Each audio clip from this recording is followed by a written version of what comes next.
They called me the villain of Riverwood Grove, but I called myself justice. The day I turned their precious lake into my weapon, I crushed the HOA's tyranny under my heel. They fined me for fishing with my son, thinking they could break us. They didn't know I had the money and the will to buy their world and burn their rules to ash. If you're hiding from your own HOA nightmares, this story will glue you to your screen. My name was Ethan Carter, a single dad who thought Riverwood Grove would be our fresh start. After losing my wife, Lisa, to a car accident 2 years ago, my 8-year-old son, Noah, and I needed peace. Fishing was our escape, a way to feel Lisa's memory on the water. Riverwood's 6-acre lake, surrounded by fancy homes and manicured lawns, seemed perfect. The realtor swore it was a quiet community with good schools and a lake stocked with bass. She mentioned the homeowners association but brushed it off as standard stuff. Lawn rules, paint colors, nothing major. I should have seen the warning signs when she paused before saying, "The HOA president, Susan Miller, loves keeping things in order." I'd dealt with tough people in my old job as a logistics manager, so I figured one bossy neighbor wouldn't be a problem.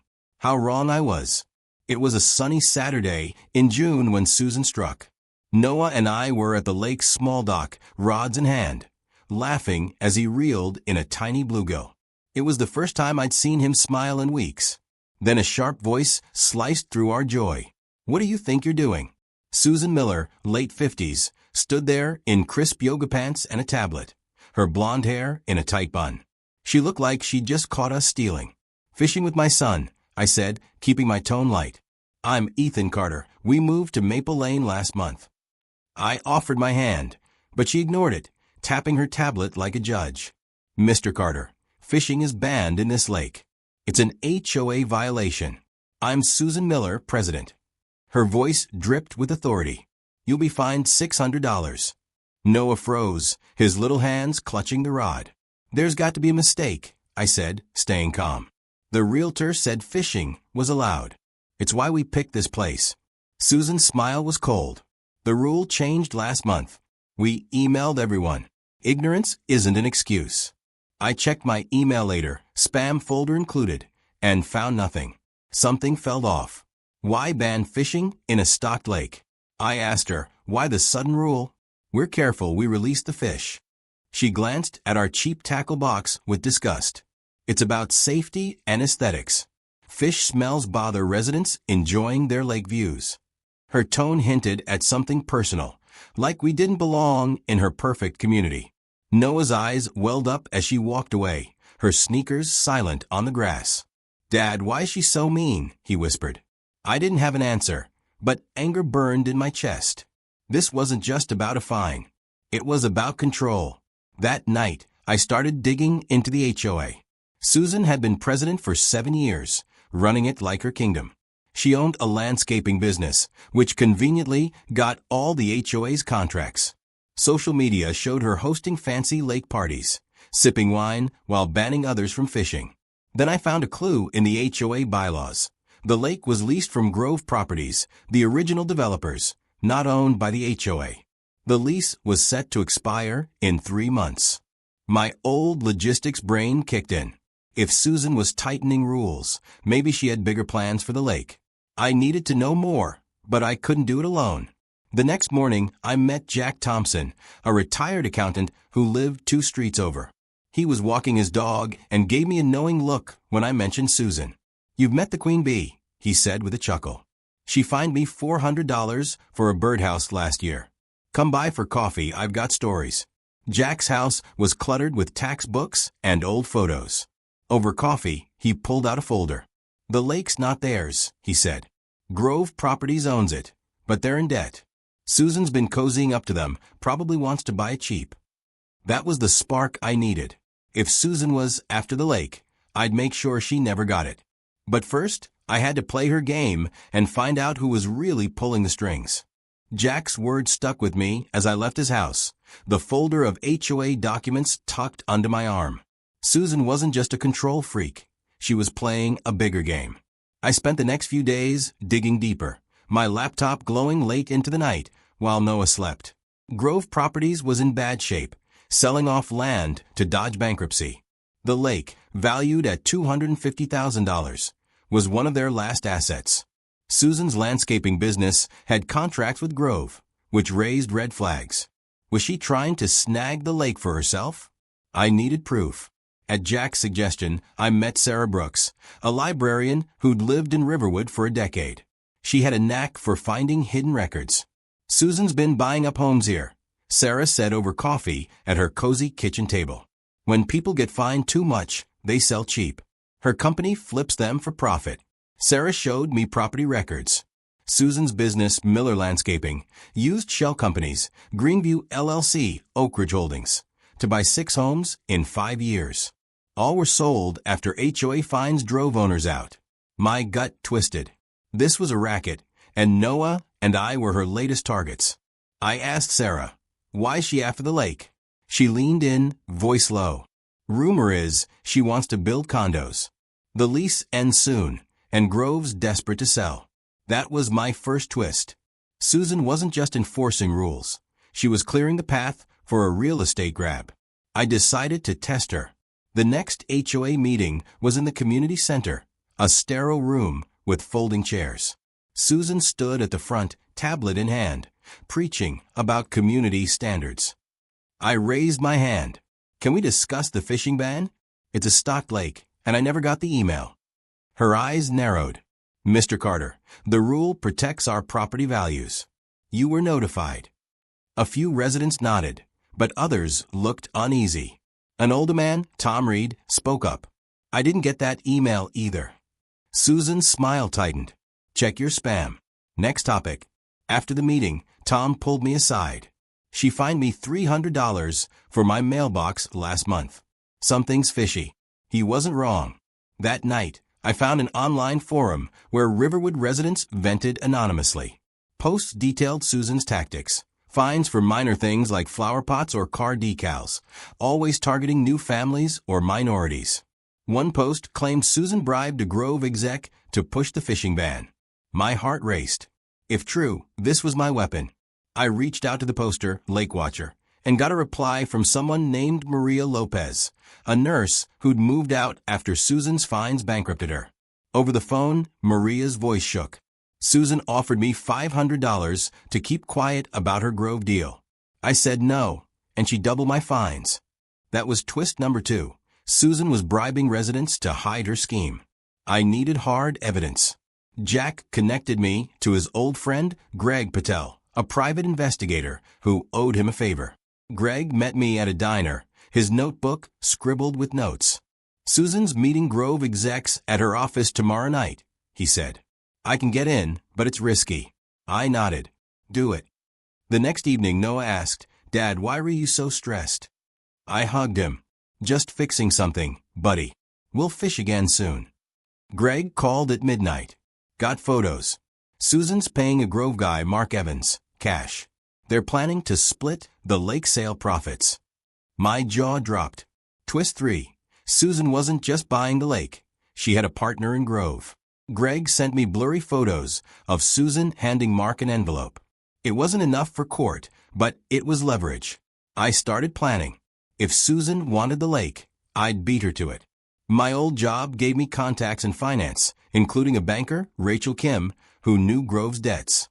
Over lunch, Rachel confirmed Grove was desperate. They'd sell the lake to anyone with cash, she said. You got $250,000. I didn't, but I had equity in my house and a 401k I could tap. It was a gamble, but Susan's smug face fueled me. I told Rachel, get me a meeting with Grove. She grinned. You're crazy, Ethan. I like it. As I drove home, Susan's car passed me, her eyes locked on mine. Did she know I was onto her? My phone buzzed with a new HOA fine, $200 for unapproved dock use. Noah's fishing spot. She was tightening the screws, but I was ready to fight back. The new fine stung, but it lit a fire under me. Susan thought she could scare me off, but I was already steps ahead. Rachel set up a secret meeting with Grove Properties CFO, David Walsh, at a coffee shop outside town. I brought Jack along for his accounting smarts. David was nervous, sweat on his brow as he sipped his latte. Grove's in deep trouble, he admitted. We need to sell the lake fast. Susan's offering $200,000, but we're open to better deals. My heart pounded. This was my chance.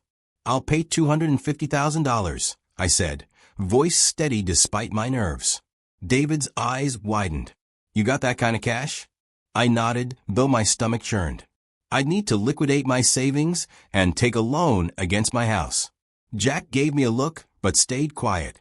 David agreed to consider my offer, but warned. Susan's got pull with our board. Move fast. That was twist one. I was in a race against Susan's influence. Back home, Noah was drawing fish at the kitchen table. Dad, can we fish again soon? He asked, his eyes hopeful. I ruffled his hair. Soon, buddy. I promise. But Susan wasn't done. The next morning, a certified letter arrived. Another fine, $400 for excessive lawn weeds. My yard was spotless. She was targeting me, trying to bleed me dry before I could buy the lake. I called Sarah, who'd been digging into Susan's past. Ethan, you won't believe this, she said, her voice shaky. Susan's company is in debt. She's borrowing big to fund her lake deal. Twist 2. Susan wasn't just greedy. She was desperate. If her plan failed, she'd lose everything. This made her dangerous. I told Greg to tail Susan. He called that night with a bombshell. She met Mark Evans again, but they argued. Mark's scared her onto them. He wants out. My pulse raced. Twist 3. Susan's ally was cracking. I saw an opening. I messaged Mark anonymously through a burner email, attaching Greg's photo of their cash exchange. Back out, or this goes public, I wrote. Mark replied within hours, frantic. I'll stop. Don't ruin me. I had him. But Susan didn't slow down. At the next HOA meeting, she announced a lake beautification project, claiming it would raise property values. Residents clapped. Clueless, she planned condos. Tom whispered to me, she's up to something. My cousin works at City Hall. He says Susan's pushing for zoning changes. That was twist 4.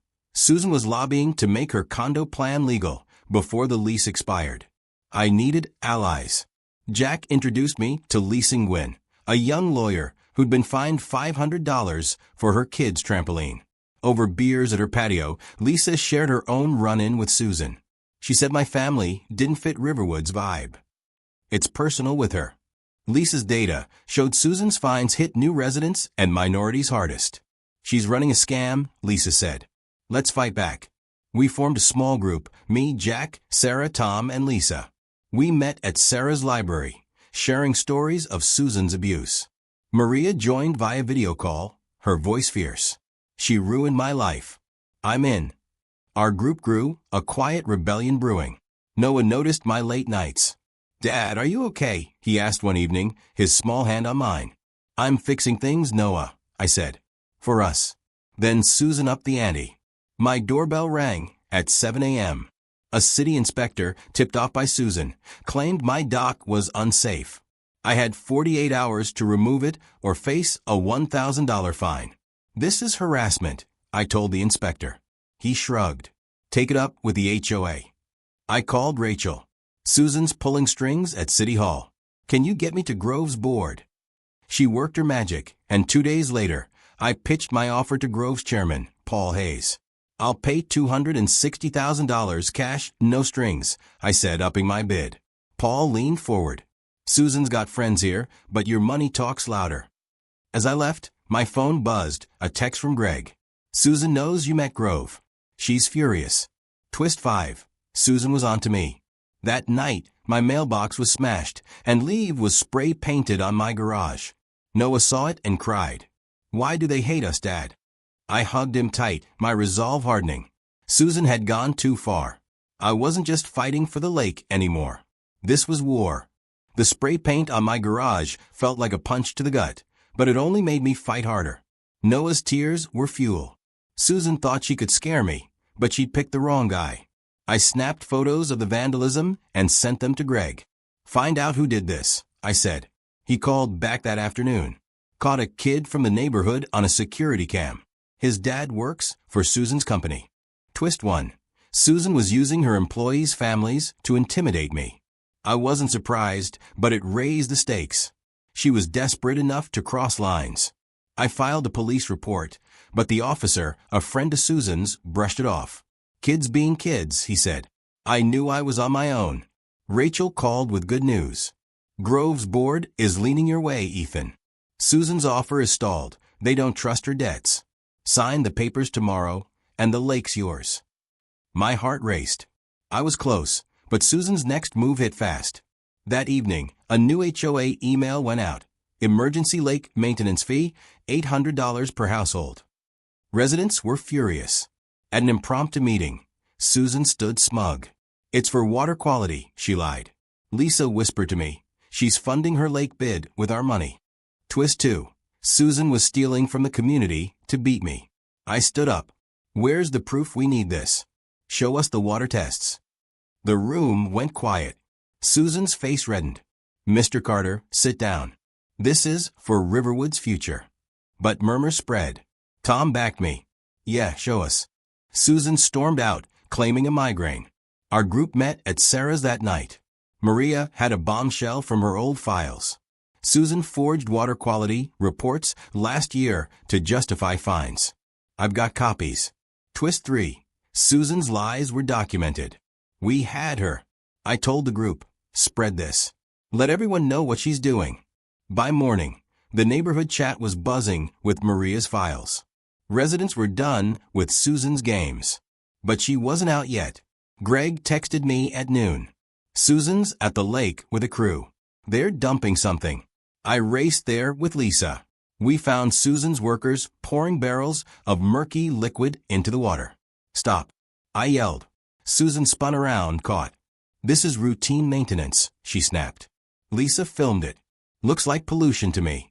The workers fled. Twist 4. Susan was sabotaging the lake to tank its value, hoping Grove would sell cheap. I called David at Grove, sending Lisa's video. Susan's ruining your asset. My offer stands. David was livid. She's done. But Susan had one more card. That night, my phone rang, unknown number. A raspy voice said, drop your lake deal, or Noah gets hurt. My blood ran cold. Who is this? I demanded. The line went dead. I checked on Noah, asleep in his room, and sat by his bed, heart pounding. Twist 5. Susan was threatening my son. I called Greg. I need protection. He arranged a buddy, ex-cop Mike Torres, to watch my house. The next morning, I signed Grove's papers, wiring $260,000. The lake was mine. I didn't tell anyone, not even Jack. I wanted to hit Susan where it hurt. At the HOA's annual picnic, Susan was toasting her leadership. I waited, my moment planned. Lisa and Sarah had spread Maria's files to key residents. Tom had rallied others. As Susan bragged, I stood. The lake's not yours, Susan. I bought it. The crowd gasped. Her glass dropped. You're lying, she hissed. I held up the deed. Grove sold it to me. Your access is canceled. Twist 6. I'd flipped the game. Residents cheered, but Susan's eyes burned with rage. This isn't over, she spat, storming off. That night, Mike caught a guy sneaking around my yard, another of Susan's workers. He confessed she'd paid him to scare me. The police finally listened, thanks to Mike's badge. Susan's world was crumbling, but I wasn't done. Noah hugged me as we watched the sunset. We won, Dad, he asked. Almost, I said. Susan had one last secret, and I was ready to expose it. Susan's defeat at the picnic felt sweet, but I knew she wouldn't quit. Her glare as she stormed off screamed trouble. I owned the lake, but she was a cornered animal, and that made her dangerous. The next morning, Noah found a dead fish on our porch, its eyes glassy. A note tied to it read, "You'll regret this." My stomach churned. Twist 1. Susan was escalating to personal threats. I called Mike, who swept the house for bugs or cameras. She's unhinged, he said. Stay sharp. I kept Noah close, telling him it was a prank, but his worried eyes broke my heart. Greg dug deeper into Susan's finances and called with a shocker. Her landscaping business is a front. She's been laundering money through it for a local developer, Victor Hayes. Twist 2.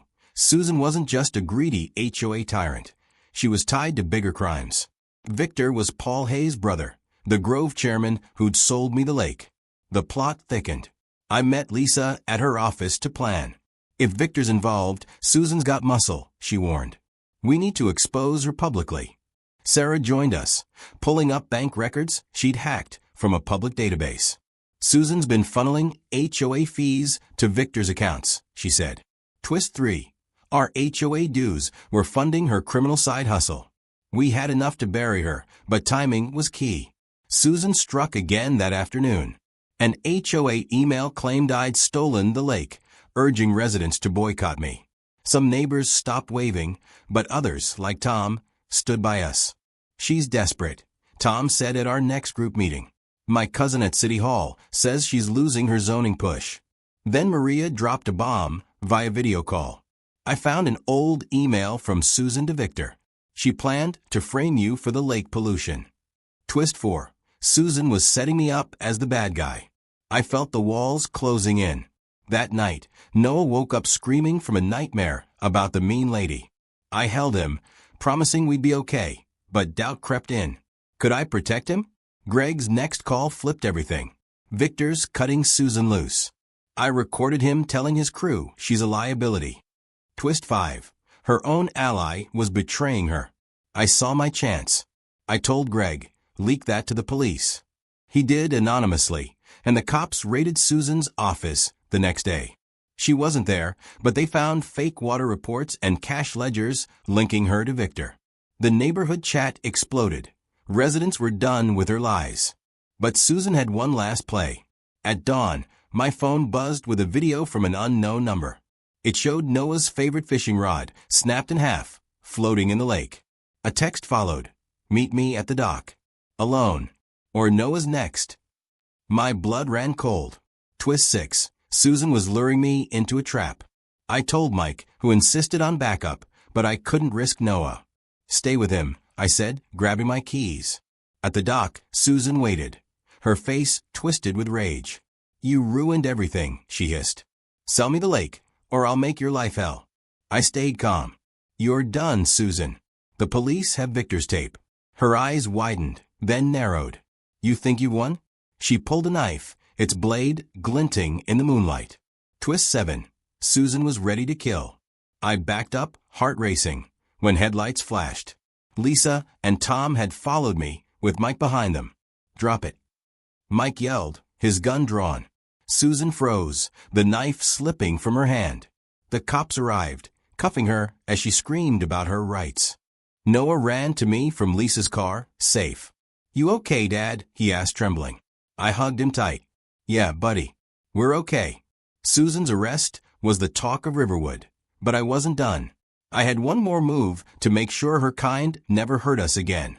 The lake was mine, but it belonged to Noah, to Lisa, to everyone Susan had crushed.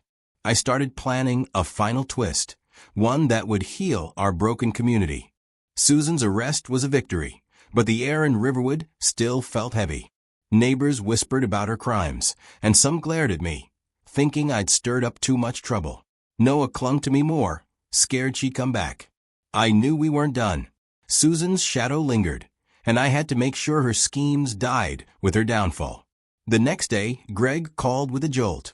Victor Hayes is out on bail, and he's blaming you for Susan's bust. He's got friends in high places. Twist 1. Victor was coming for revenge. My stomach knotted. Susan was in jail, but her partner was free and dangerous. I told Mike to keep watch on Noah's school. No chances, I said. He nodded, his face grim. Lisa and Sarah met me at Tom's garage to plan. Sarah had dug up more dirt.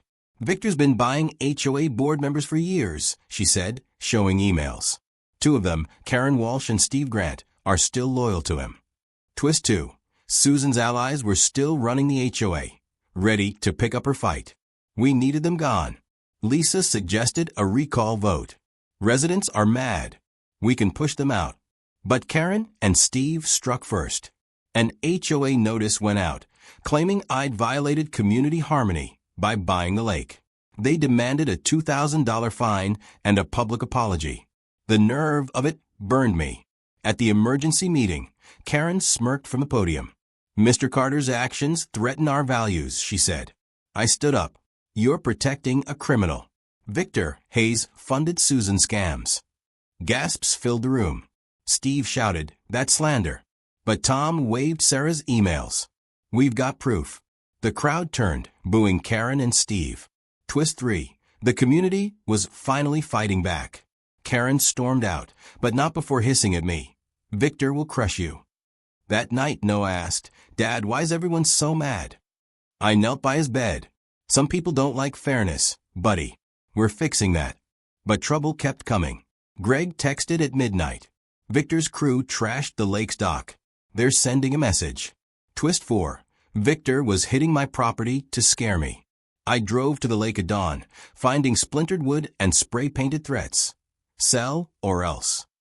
My anger boiled, but I saw a chance. I called Rachel. "Can you trace Victor's accounts?" She worked fast, finding a paper trail linking his construction firm to the vandalism. "He's sloppy," she said. "The cops can nail him." I sent her evidence to the police, but Victor was one step ahead. The next day, a city official, tipped by Victor, inspected my house, claiming zoning violations. The fine was $3,000. Twist 5. Victor was using Susan's old tricks, weaponizing the city against me. I called Lisa. "We need the vote now." We rallied residents door to door, sharing Sarah's emails and Maria's story. By week's end, 70% of Riverwood signed for a recall. At the vote, Karen and Steve were ousted, replaced by Lisa and Tom. The crowd cheered, but my phone buzzed with a new threat from an unknown number. "The lake won't save you." Twist 6. Victor was still out there, plotting. I tightened security, but Noah's fear grew. "What if the bad guy gets us?" he whispered one night. I hugged him. "He won't, Noah. I've got a plan." I met Paul Hayes, Grove's chairman, in secret. "Victor's your brother," I said. "Help me stop him, or I'll expose your family's role." Paul paled. "He's out of control. I'll give you his ledger." Twist 7. Paul betrayed his own brother to save himself. The ledger showed Victor's bribes and lake sabotage. I handed it to the police, who arrested Victor that night. Riverwood buzzed with relief, but I wasn't finished. The lake was more than a weapon. It was a promise to Noah and Lisa, to everyone Susan and Victor hurt. I started sketching a bigger move, one that would turn our pain into something good. Victor's arrest sent shockwaves through Riverwood, but I couldn't relax. The lake was mine, Susan was in jail, and the HOA board was clean, yet something felt unfinished. Noah still checked the windows at night, scared of shadows. I wanted to give him peace, not just victory. The neighborhood was healing, but scars ran deep. Then Greg called with a curveball. "Susan's got a lawyer cousin, Diane Perry, filing to freeze your lake ownership. Claims it was a fraudulent sale." Twist 1. Susan was fighting from behind bars. My jaw tightened. Diane's motion cited HOA rights to the lake, a desperate lie. Lisa met me at her office, fuming. "Diane's a shark. She's stalling to drain your cash." I called Paul Hayes, who admitted Diane had dirt on Grove's shady deals. "She's blackmailing us," he said. Twist 2. Susan's family was using Grove's secrets to attack me. I needed a counter. Sarah dug into Diane's cases and found a pattern. She dropped lawsuits when offered cash. "We could buy her off," Sarah suggested. But I had a better idea. "Let's expose her." Greg tailed Diane, catching her meeting a city councilman, Eric Dunn, at a bar. Photos showed her passing him an envelope. Twist 3. Diane was bribing officials to push her case. I leaked the photos to a local reporter, Jenna Miles, who'd been burned by Susan's fines years ago. Jenna ran a story, and Diane's case collapsed under scrutiny. Residents rallied, posting, "We stand," with Ethan signs. But trouble wasn't done. The next day, Noah's school called. Someone had spray-painted Carter out on the playground.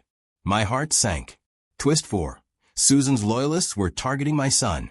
Mike traced the paint to a teen tied to Karen Walsh, the ousted board member.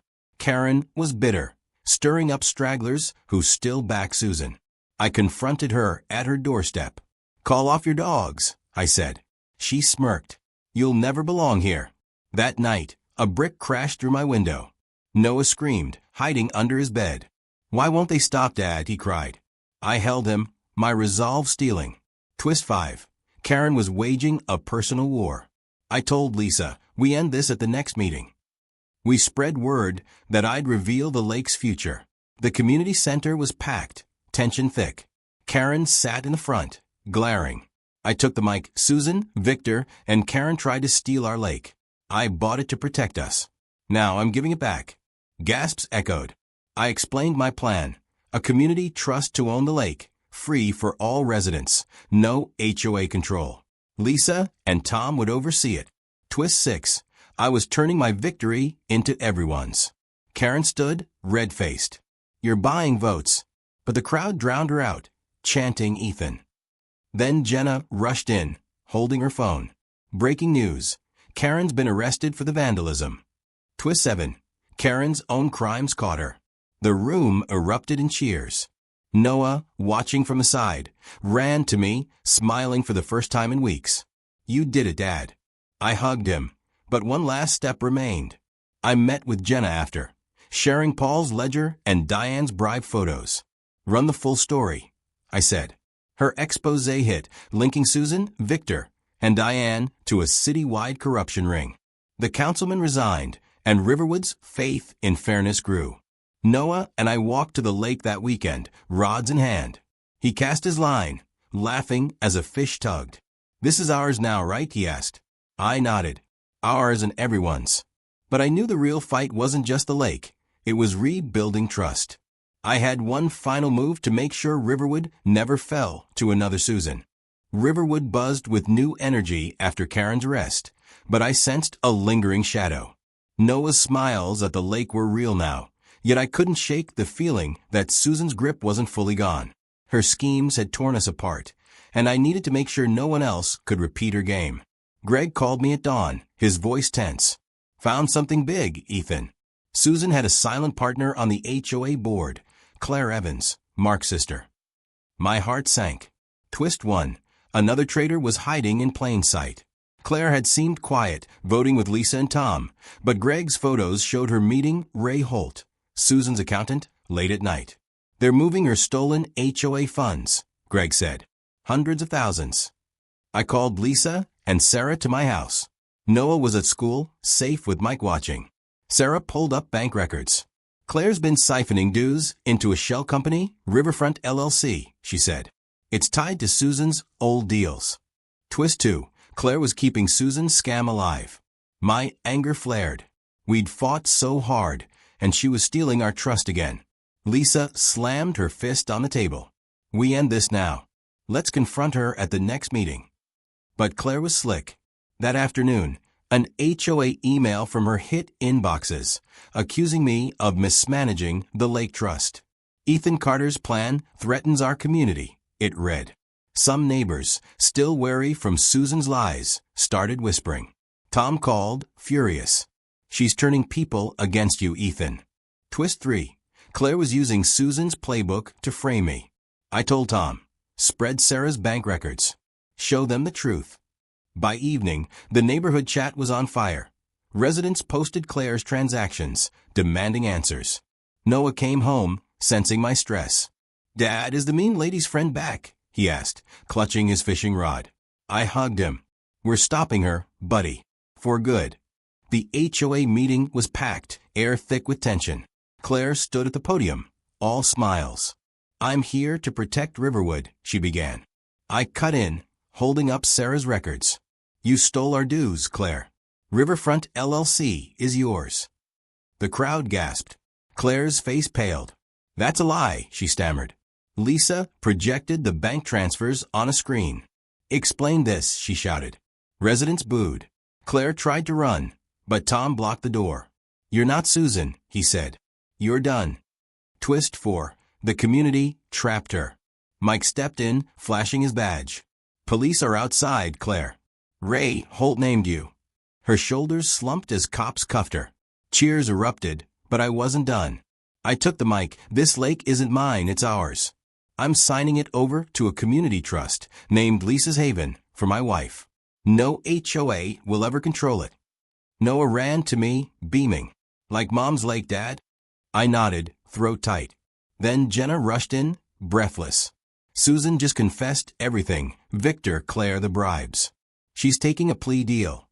Twist 5. Susan's final defeat was sealed. The room roared, neighbors hugging, some crying. That weekend, we held a lake party.